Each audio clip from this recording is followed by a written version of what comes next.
Hello, it's January, and with the big freeze coming tonight, I am making my pickles using ingredients from both my garden and my kitchen. The purpose of this video is to show that you can make pickles with basic items and minimal ingredients.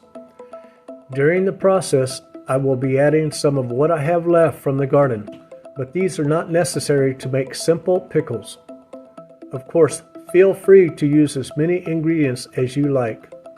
I'm finally pulling this gigantic radish from the garden today. It is huge.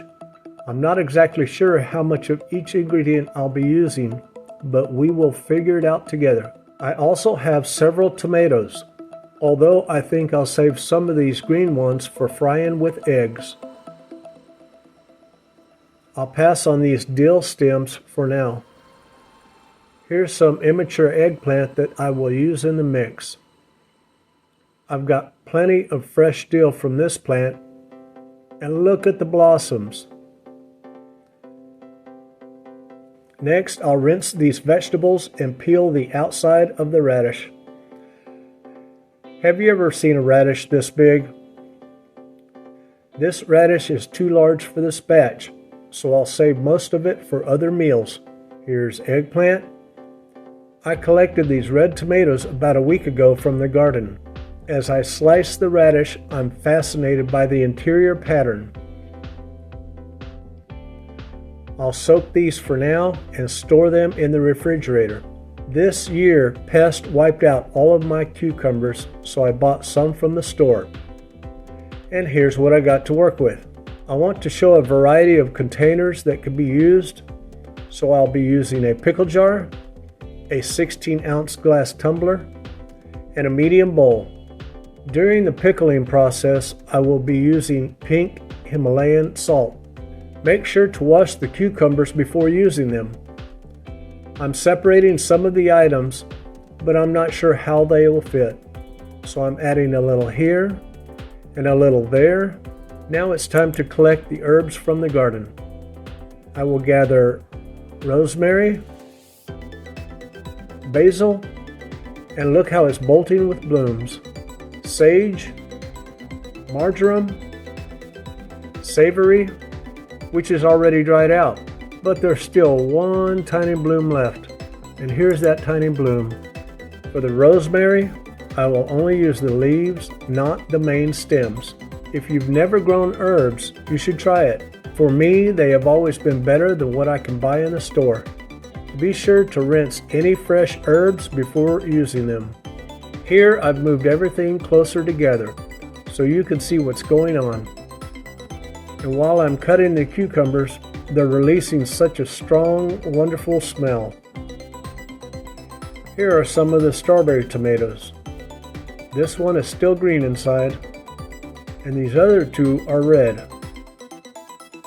To the pickle jar, I'm adding a little Anaheim pepper, cucumber spears and slices, and tomatoes.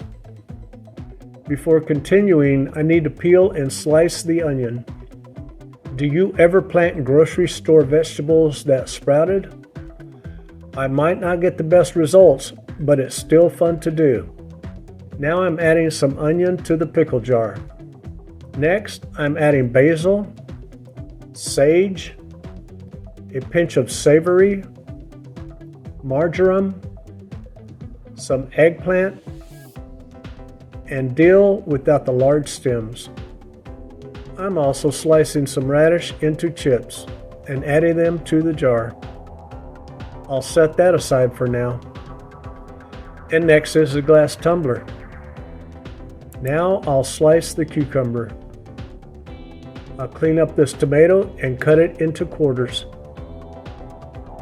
Into the tumbler goes dill, cucumber, green tomato, black strawberry tomato, onion, pepper, marjoram, savory, sage, and adding rosemary to both the tumbler and jar.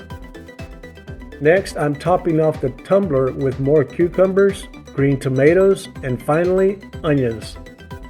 If you didn't already know, rosemary is excellent to use on chicken and turkey. I bought 6 tiny rosemary plants from the Walmart produce department, and they have quickly grown very large. Now onto the bowl. I'm adding a little rosemary, pepper, dill, savory, marjoram, sage, onion, and basil to the tumbler and bowl. Now radish in the tumbler and radish in the bowl. Tomato quarters, eggplant, and cucumber. Now I'm adding vinegar and water in a 1-to-1 ratio. Now 1 cup of water and 1 cup of vinegar. It's tangy, but you can adjust to 1 part vinegar and 2 parts water if you prefer a milder taste.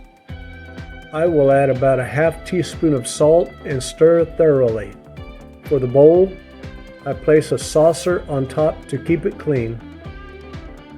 Now for the second batch, another cup of water, another cup of vinegar, and a half teaspoon of salt. Stir until the salt dissolves. I'll pour this mixture into the tumbler and the rest into the pickle jar. The pickle jar is only half full, so I will make a bit more of the mixture. For this batch, I will use a half cup of water, a half cup of vinegar, and about a 1/4 teaspoon of salt. I tend to use less salt than most people, but that's how I like it. Be sure to stir at least once a day. Since the tumbler can't be stirred easily, I'll pour it into a large bowl and then carefully pour it back into the tumbler. You could use plastic containers from the store or takeout, but I caution against it, as I am not sure how vinegar might affect the plastic.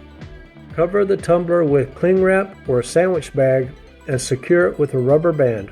Oh, and one late entry ingredient, peppercorns, and you'll have delicious pickles. See you next time.